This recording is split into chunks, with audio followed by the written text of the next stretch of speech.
अस्सलाम वालेकुम, welcome again to my channel. I hope so आप सभी ठीक ठाक होंगे और मैं भी शुक्र अल्हम्दुलिल्लाह बिल्कुल ठीक ठाक हूँ। तो अभी जो है ना हुरिया अपना स्पारट जो है वो क्लास लेने जा रही थी। तो यहाँ पे ना मौसम देखे कैसा हुआ है, ऐसा लग रहा था बारिश भी होने वाली है, हवा भी चल रही थी, कभी हवा रुक जाती थी तो हब्स सा लग जाता है। तो यहाँ पे हमारा माली जो है ना वो आज अच्छे से गार्डन भी साफ़ करके गया है और ऐसे लग रहा था जैसे ना इसकी कटिंग हुई है, जैसे वो नाई से बच्चे कटिंग करवा के आते हैं ना ज़बरदस्त सी।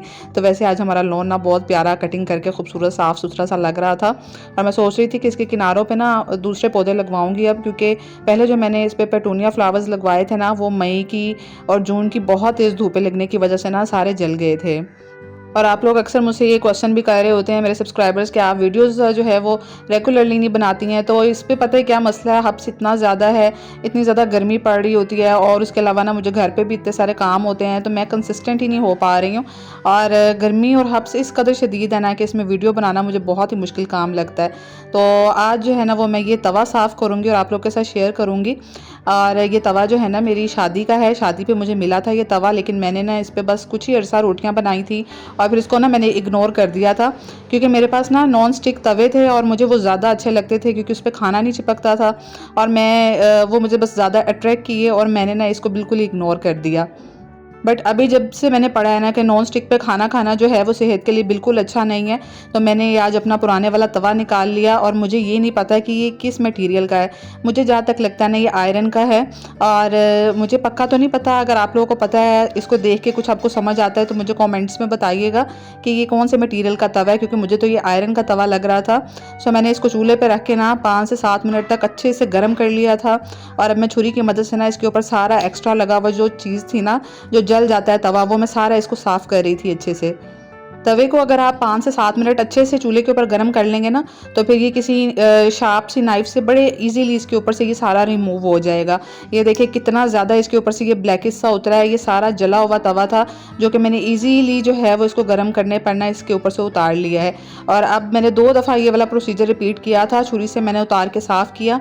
और अब इसके ऊपर ना मैं बेकिंग सोडा डाल रही हूँ और साथ में ना मैंने इसके ऊपर विनीगर डाल देना है। ये बेकिंग सोडा और विनेगर बहुत काम की चीज़ होती है, ये बहुत सारी चीज़ों में ना ये यूज़ हो जाता है, तो इसको लाजमी इन दोनों चीज़ों को रखा करें। तो ये इसको मैं ना 10 मिनट के लिए इसी तरह पड़ा रहने दूंगी ताकि ये बेकिंग सोडा और इसका रिएक्शन हो जाए अच्छे से सिरके का, और फिर हम ना इसको अच्छे से साफ़ कर लेंगे। और ये जो नॉन स्टिक के बर्तन है ना, यकीन करें मुझे इतने बुरे लगना शुरू हो गए हैं ना। एक तो इनकी कोटिंग बहुत जल्दी उतर जाती है, जितना मर्जी आप एहतियात से इनको वॉश कर लेना, फिर भी इनकी कोटिंग, इनकी बस एक एज होती है, उसके बाद ये ख़त्म हो जाते हैं और आपको दोबारा से पैसे लगाने पड़ते हैं, या तो आप नए नॉन स्टिक के बर्तन लेके आएँ। तो मुझे इस वजह से ये बर्तन बुरे लगने लग गए हैं। और दूसरा ये कि ना इसकी लाइफ भी कम होती है और आपकी भी लाइफ ही कम करते हैं। मैं एक जगह पे पढ़ रही थी कि जितना एक बंदा सिगरेट पीने से उसके मतलब सेहत पर असर पड़ता है ना, इतना ज़्यादा अगर आप अपने बच्चों को नॉन स्टिक में पका के देते हैं ना तो उनकी सेहत पे बिल्कुल उसी किस्म का असर पड़ता है। तब से मेरा दिल बहुत ही ज़्यादा उठ गया है नॉन स्टिक के ऊपर से। और नॉन स्टिक के ऊपर ना हल्के हल्के से स्क्रैचेस भी आ जाए ना तो वो भी सेहत के लिए अच्छे नहीं होते हैं। सो मैं अब कोशिश कर रही हूँ कि मैं अपने घर में जो है ना ज़्यादातर आयरन के बर्तन शामिल कर लूँ, क्योंकि जो आयरन के बर्तन है ना वो जनरेशन टू जनरेशन चल सकते हैं, उनकी लाइफ बहुत लंबी होती है, वो कभी ख़राब नहीं होते हैं। तवे को मैंने ना 10-15 मिनट के लिए रख दिया था और मीनवाइल ना मैंने प्याज काट लिए थे, क्योंकि आज मैं प्याज के पराठे बनाने लगी थी। और सुबह जो है ना वो अंडा और टोस्ट का नाश्ता किया था सब ने, तो वो काफ़ी लाइट होता है, तो बच्चों को 11-12 बजे ना वापस आते आते ट्यूशन से भूख लग जाती है।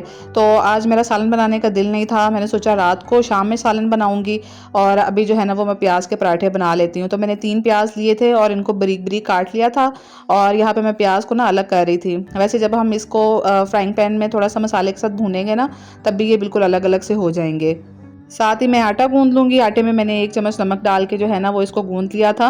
और मुझे ना नमक वाली रोटी बहुत पसंद है, लेकिन मेरी बच्ची है ना छोटी वाली, उसको ये नमक वाली रोटी बिल्कुल पसंद नहीं है। तो फिर मैं सिर्फ पराठों के लिए अक्सर जो है वो नमक वाला आटा गूंदती हूँ, क्योंकि प्याज के पराठे हो ना तो वो नमक वाला आटा गूंदा हो तो वो फिर बहुत मज़े के लगते हैं। मैंने 3 प्याज लिए थे, 3 प्याज क्योंकि मुझे 3 पराठे बनाने थे और 3 प्याज में ना 3 पराठे बहुत इजीली बन जाते हैं। तो यहाँ पे बस मैं ये आटा गूंद के रख लूँगी और जितना अच्छा आटा गूंदा हो ना पराठे उतने ही ज़्यादा अच्छे बनते हैं। इसके ऊपर हल्का सा ऑयल लगा लूँगी और इसको ना ढाँप के मैं थोड़ा सा आधा घंटे के लिए रेस्ट दे दूँगी, ताकि पराठे जब बनाओ ना तो फिर अच्छा सा आटा जो है वो हो जाए, क्योंकि ताज़ा ताज़ा आटे के भी पराठे बनाओ ना तो वो फिर फट जाते हैं और अच्छे नहीं बनते। सो यहाँ पे मैंने अपना बाकी काम भी कर लिया था कुकिंग का, साथ साथ मैं वो भी कर रही थी और साथ साथ ना ये तवे का भी काम चल रहा था, क्योंकि आज मुझे ना इस तवे के ऊपर बनाना थे पराठे। और मैं अक्सर आप लोगों के साथ वीडियोस में शेयर भी करती हूँ कि मेरा जो है नॉन स्टिक तवा ना वो काफ़ी छोटा सा है, तो उसके ऊपर जब मैं बड़ी रोटी डालती हूँ ना तो वो अक्सर किनारों से बाहर निकल जाती है और मज़ा ही नहीं आता बनाने का ना। तो बस मेरा दिल था कि मैं बड़ा तवा ख़रीदूँ, तो मैंने सोचा कि मेरा तवा पड़ा जो हुआ है तो इसको क्यों ना मैं साफ़ करके और इसको इस्तेमाल में लेके आऊँ। और मुझे तो ये आयरन का तवा लग रहा था, अगर आयरन का है ना तो फिर तो बहुत ही अच्छी बात है, क्योंकि आयरन की चीज़ें जो है वो ख़राब भी नहीं होती और इनमें खाना पकाना सेहत के लिए भी बिल्कुल नुकसानदेह नहीं होता। तो देखिए तवा कितना अच्छे से चमक गया है और लास्ट में मैंने इसको ऑयल से ग्रीस कर लिया था और माशाल्लाह ये इतना प्यारा तवा लग रहा था ना। मेहनत तो मुझे बहुत करनी पड़ी थी इसको साफ़ करने में, बट ये इतना खूबसूरत सा निखरा निखरा लग रहा था ना कि आज रोटी बनाने का भी उसके ऊपर मज़ा आएगा और मुझे बिल्कुल नॉन स्टिक तवे की ये लुक दे रहा था। तो यहाँ पे मैं ना प्याज का मसाला बना लूँगी। मैंने थोड़ा सा ज़ीरा ले लिया था और थोड़ा सा मैंने जो है कुटा हुआ ज़ीरा और कुटा हुआ सूखा धनिया भी मैंने थोड़ा सा ना इसमें शामिल कर दिया था। बस इसके अंदर जाएगा नमक, मिर्च और हल्दी और बस बेसिक से मसाले जाएंगे और ये बहुत मज़े का ना मसाला बन के तैयार होता है। वैसे अक्सर जो है ना मैंने जल्दी जल्दी प्याज के पराठे बनाने हो ना तो मैं फिर नमक, मिर्च और प्याज जो है ना वो इसी रोटी के अंदर शामिल कर लेती हूँ और पराठा बना लेती हूँ। लेकिन आज थोड़ा सा डिफरेंट स्टाइल में बनाएंगे और ये भी बहुत मज़े के बनते हैं। आप लोग ज़रूर बनाइएगा ये वाले, क्योंकि गर्मियाँ चल रही हैं और हर वक्त रोटी सालन और यही चीज़ें ना बच्चों को भी मज़ा नहीं देती हैं। बच्चे भी हर वक्त डिफरेंट डिफरेंट मांगते हैं, तो अगर आप बच्चों को घर का खाना खिलाना चाहते हैं ना तो फिर हम माओ को थोड़ी सी एफर्ट तो डालनी पड़ती है, थोड़ी कोशिश करनी पड़ती है कि हम डिफरेंट वैरायटीज़ बच्चों के लिए लेके आएँ ताकि ना वो मज़े से फिर खाना खा सकें। तो यहाँ मैंने ना प्याज शामिल किए थे और बस 1 से 2 मिनट इनको हिला लिया था और 3 चम्मच मैंने बेसन के शामिल कर लिए हैं। आपने बेसन के चम्मच जो है ना उतनी शामिल करनी जितने आपने प्याज डाले। मैंने 3 प्याज लिए थे तो मैंने 3 जो है ना वो चम्मच बेसन के छोटे वाले शामिल कर लिए थे। लास्ट में मैंने 1 लेमन डाल लिया था और ये मैंने हल्का सा पानी इसमें डाला था ताकि ना बेसन जो है वो सूखा सूखा सा ना रह जाए। और मैंने बेसन को भी हल्का सा 1 मिनट के लिए अच्छे से भून लिया था और ये ज़बरदस्त सा देखिए मिक्सचर रेडी हो गया और बेसन भी बिल्कुल सूखा सूखा सा नहीं लग रहा है। तो हल्का सा पानी शामिल करेंगे ना तो बेसन बिल्कुल सूखा सा नहीं रहेगा। तो यहाँ पे ना मैं आटे का एक पेड़ा ले लूँगी और प्याज के पराठे हैं ना ये एक तो इजी टू कुक है, दूसरा ये घर में इजीली बन जाते हैं। आप चाहें तो इसके अंदर ना चीज़ वगैरह भी शामिल कर सकते हैं, लेकिन अगर आपने बिल्कुल अपने बजट के अंदर रखने हैं और घर पे प्याज और ये सारे मसाले तो सभी के घरों में होते हैं तो फिर आपको चीज़ शामिल करने की ज़रूरत नहीं है और आपके बजट पे भी भारी नहीं होंगे और आप आराम से अपने बच्चों के लिए जो है ना एक नया सा पराठा तैयार कर सकते हैं। और ये पराठे ना गर्मियों में तो ख़ास तौर पर दोपहर में भी, लंच में भी बहुत अच्छे लगते हैं और नाश्ते में भी अच्छे लगते हैं। सो मैं जो हूँ ना ये लंच में बना रही थी क्योंकि 12-1 बजे तो लंच का टाइम ही हो जाता है। यहाँ मैंने इस तरीके से ना प्याज को अच्छे से पराठे के ऊपर फैला लिया था और ये मैं इस तरीके से ना समोसा वाली फोल्डिंग कर लूँगी, मतलब ट्रायंगल में पराठा बनेगा।